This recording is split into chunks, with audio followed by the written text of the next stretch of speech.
Taigi, senelizai, tu nesi pasimetęs, tu ne... Taigi, senelizai, tu esi... Ai jo, sveiki, su jumis sveikinasi Emais. Tu nesi niekam tikęs, tu gali ir daugiau negu žaidimus. Paaiškinsiu biški, kaip man aiškino. Tiesiog tas Julian himself yra toks youtuberis. Geras yra, smagu, pažiūrėkit angliškai.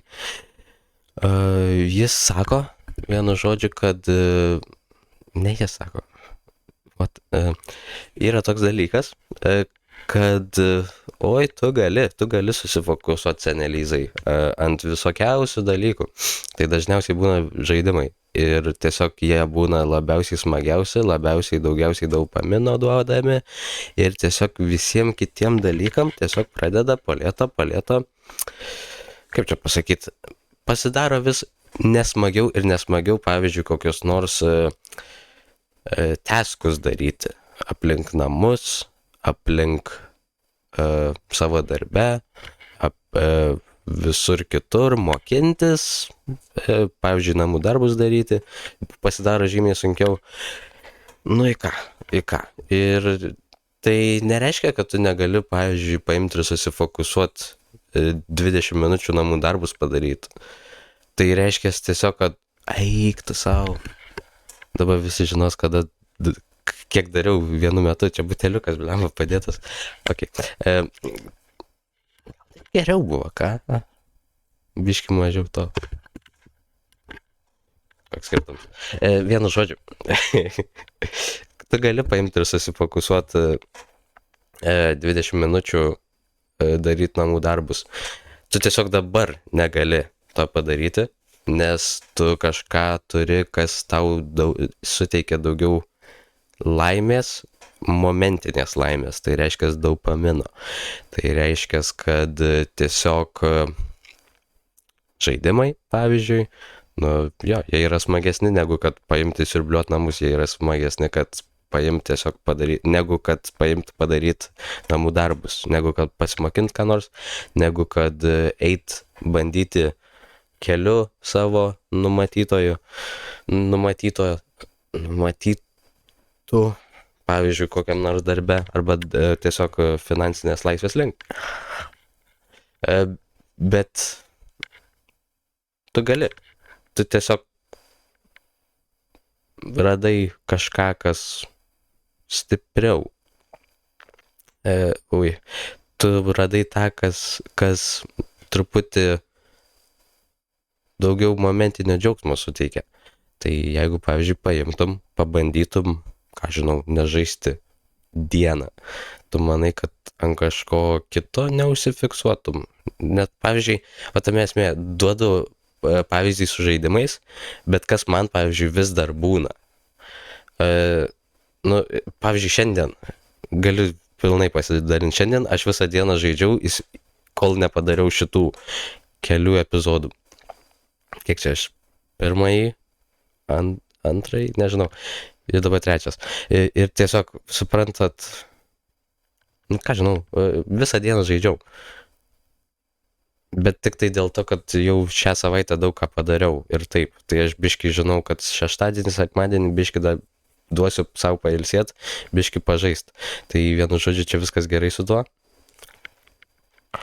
Bet, tiesiog būna tas pats dalykas, jėtus aš taip pasimetinėjau kol kas, nieko, tikiuosi pagaunat mane, ką aš sakau, nes supratau, kad biški metinėjas.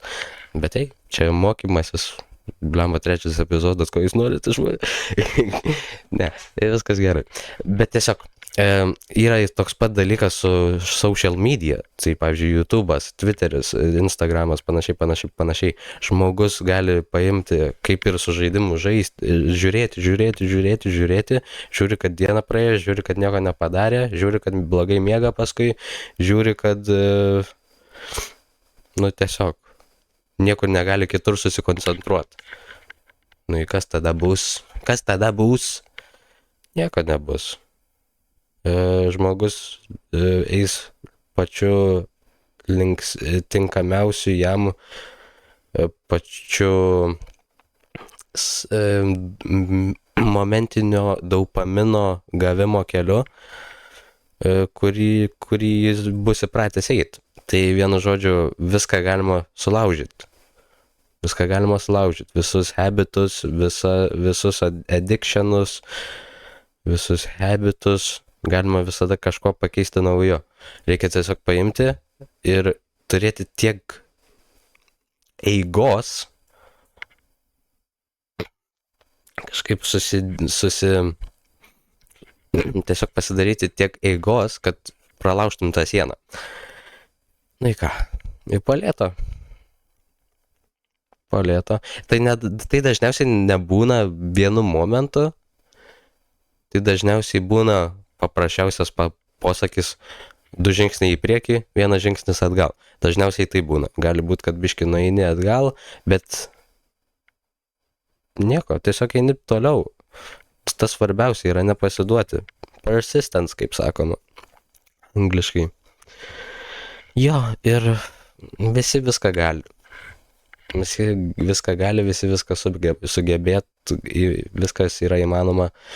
Tiesiog reikia pakankamai imti ir norėti. Kitas dalykas, dabar aš, pavyzdžiui, 2 dienas sergu kažkur, biški, užsikimšus nosis, biški bėga, į ką, aš per vakar žiauriai daug dalykų padariau. Nors jautausi žiauriai siaubingai, bet aš visą dieną buvau išvaręs, ten tiesiog sesiai padėjau, kadangi kūdikį turint, tai sesiai padėjau, ten panašiai, ten, buvo dalykų ir tiesiog, ką žinau, dabar biški rewardą duodu savo, tai biški pažaist. Na gerai, blogai, 2 žingsniai į priekį, 1 žingsnis atgal. Dažniausiai šiaip nelabai reikėtų duoti savo. Jo, vėl off topic. Matot, biški dar neįpratęs. Tai vienu žodžiu jo. Tiesiog, jūs viską galit, tiesiog paimkit, breakinkit blogas ydas, pradėkit biški galvoti, ką kaip čia pasakyti, valgot, konsuminat angliškai.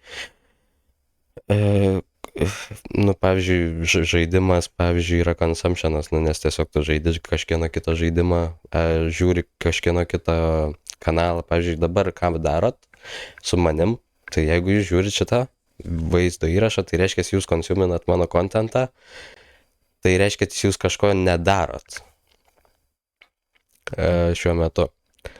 Tai nors ir galbūt sakytumėt, kad aš biški šviečiuos, biški dar kažką darau, jeigu į praktiką neįdėsit, tai čia bus šiaip savo išvaistytos 8 minutės. Tai ką nors padarykit. Ką nors padarykit į tą linkmę, ką aš dabar pasakiau, ir tada nebus laiko švaistymas. Pasimatysim kitam.